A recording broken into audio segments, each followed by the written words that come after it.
Gas blessed everyone! It's the beginning of the year and we have a really big premiere for you. Replica made by TOXICANT, CSAW MCX Spear LT in a 10.5-inch barrel. You can remember this gun from photos, because this gun in the real version can be easily called HK416 Killer. More and more special forces are moving their way to SIG. You can see the gun in the hands of Delta. You can also see them in the hands of British SAW, police unit, the Polish Formosa, or even during protection of president in the Ukraine. So the replica is wholly made on the CNC out of aluminum. So we won't find any imperfections, any sprues. It's your typical high-end replica. Some people will say that it's conversion kit, it's sold this way by TOXICANT, because there are only two things missing from the replica. The first one is the inner barrel, and there's also stock that does not come included. The replica also comes as kit in parts that we have to put together by ourselves. If you know how to use the screwdriver, then you will be able to do it. You have to put together the barrel, the backing, all the pins. You have to screw in the handle, and then you are done. Let's talk about the replica itself. As I already said, the replica is made on CNC out of aluminum and steel. The replica comes stock with aluminum buttons such as a selector and mag release, but TOXICANT already have prepared steel versions, so you can order them not yet, but in a short time. Some people already have them. So you will be able to order steel version of all the manipulators. The replica, just like real version, has all the original markings on the gun. You have the SIG marking on the body, on the handle. There are even multical markings on the bolt itself. SIG as a real weapon is also, you can say, multi-caliber weapon, because it can handle 300 blackout and 5.56. So why are SAW moving to this carbine? First of all, the HK416 is a really great gun, however, there are some downsides to it. So the barrel itself is really heavy, so also is the gas block, and it makes the whole carbine really heavy. SIG is really light weapon, and with addition that the stock is foldable, it's really easy to carry around. The replica, like real gun, has selector working on both sides. You can use it both on the left and the right side, as safe, semi and auto. Mag release, it is also double-sided. The release button itself on the left side is quite stiff, and you have to use some force while pressing on it. So in comparison to the AEG version of this gun, of the Spear, you don't have to worry that your mags will fall out, because there was really weak spring. One thing that is missing that was in the original version, and I'm sure not everyone will notice it, is the bolt release lever right here. So is it really problematic? You have to answer it yourself. For me, it's not really a big deal. Let's talk about the setup that I have right here. I was inspired a little bit by a TAG. The stock is shorter with more narrow tip at the end.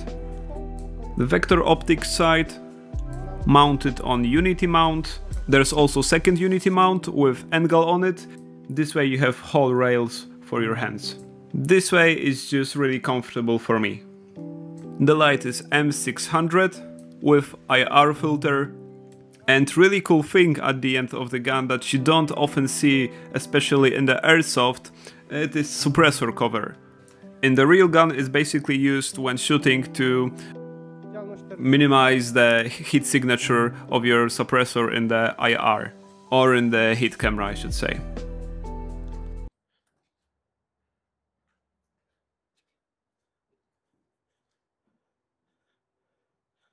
Oh, and remember, please leave a like, subscribe and comment on this video. We can have discussion in the comments. Gas efficiency. The replica will be checked on two mags, one is T8 and one is original MWS style. The temperature is around -1 and the mags are filled up with black gas.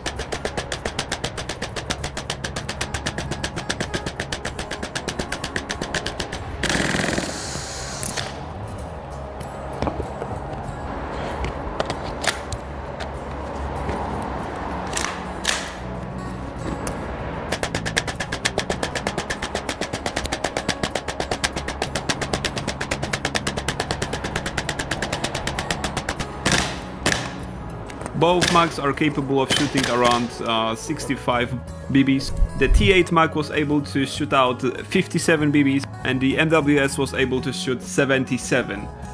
Based on the amount of BBs that we shoot, we can expect that in the summertime we'll shoot around 100 BBs. Let's talk about, before we move to the insights, about the details of the replica. Just like in the original, the element that is responsible for bouncing off the shells, it's made out of durable polymer, the same way as the grip is made out of nylon. The big positive thing about the grip is the fact that it's really stable and it's made like it's one whole piece. When we look at other high-end replicas like HAO, where grip on the inside have 3D printed parts that makes it able to fit together. It's not the case here, it's like a real firearm. Alright, let's move to the insides. We'll start off with trigger assembly. It's made in MWS standard. However, it is a little bit more different from the other trigger assemblies that you can buy. Just like the original, it is supported on the roll. On the roll itself you also have the breaker, but the reset itself is made by this black piece here. It's responsible for resetting the trigger when the bolt is at the end of its cycle. Just like in the original system, the bolt is getting caught when you are out of BBs. The bolt is caught by this differently shaped plate. The reset is really simplified because it rests on this element that is responsible for restarting the trigger. The trigger work itself.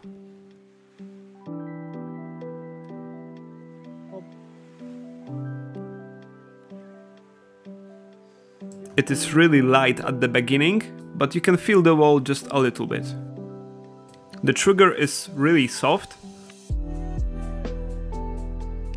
with rather small click.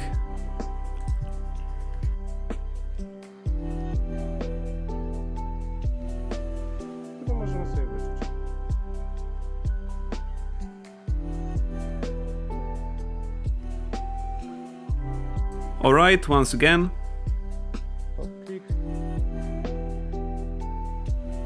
I come up to the wall and bang. The trigger assembly works with little bit of clicks, and you cannot put the weapon on safe unless it's reloaded. You can hear a little bit of clicking. The hop-up unit is made really well. You can easily compare it to all the aftermarket systems. It's really great.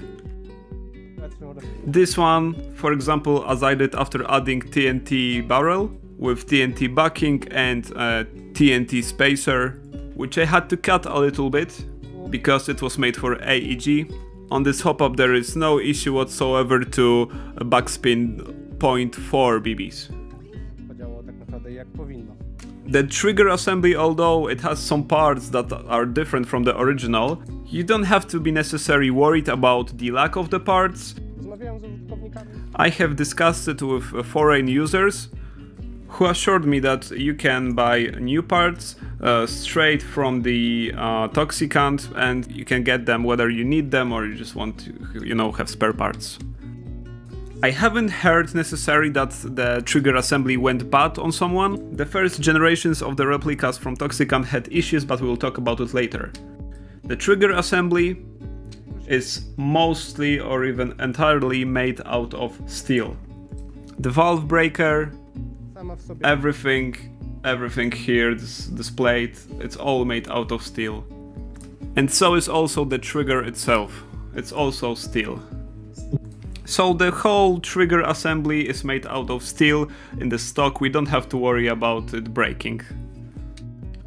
The bolt itself, just like the original MWS, it works on 2 springs and 2 runners.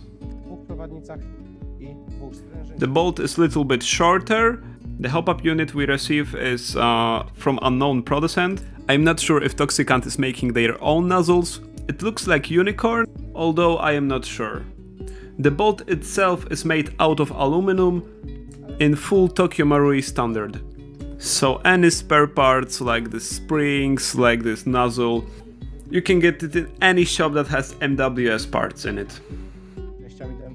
The bolt itself sits on 4 rollers, 2 on the bottom side on the trigger assembly and 2 on the top in the upper part. First generation of TOXICANT replicas were having an issue, return springs were too soft, which caused the replica not be able to do the whole cycle and get jammed. The TOXICANT is quite new company, led by young people, which just listen to the community. That's why we have here stiffer springs, which just fix the issue with the bolt. There's not much to say about this particular bolt.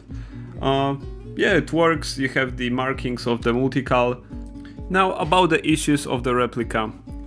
It's brand new replica, so I didn't notice any particular issues. However, we have these small rollers on the inside that are not attached to anything. So just while you are maintaining your gun, you might lose them. They might fall out, so you just have to be careful with them. And that's it. And at the same time, it's such a small element that you can go to the local shop and I'm sure they can make it for you, so that there will be no issue with that. And yeah, just like you see, it just fell out. So be cautious about it. Any other issues with the replica? I don't know. I have tried to ask community about the issues, but there just seem to be no issues for now. The only thing that I heard was just about the springs, but it was for the first generation. The only thing that I have noticed is that the replica is made on CNC, therefore for, I don't know, first 500 shots you will just get these little pieces of metal stuck to your gun just because it has to wear in, you know.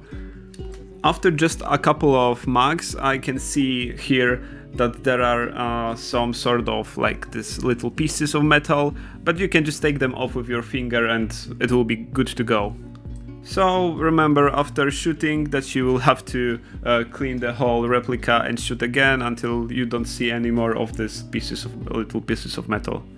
I do this every time after shooting. I always clean my replicas, and I will also recommend you do the same thing, especially at the beginning because of the metal fillings. The replica also comes to us already greased up, but it's some thick oil that I would just remove and put the new one on.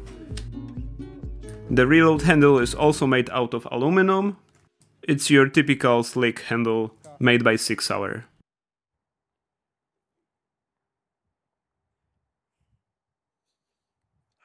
Let's sum everything up. The TOXICANT replica can easily be called high-end replica. If you are looking for high-end unique replica in the Tokyo Marui standard and MWS standard, and you really enjoy the looks of MCX CSAW, then I think it's really great choice for you and I can easily recommend it. Thanks everyone for watching and see you next week.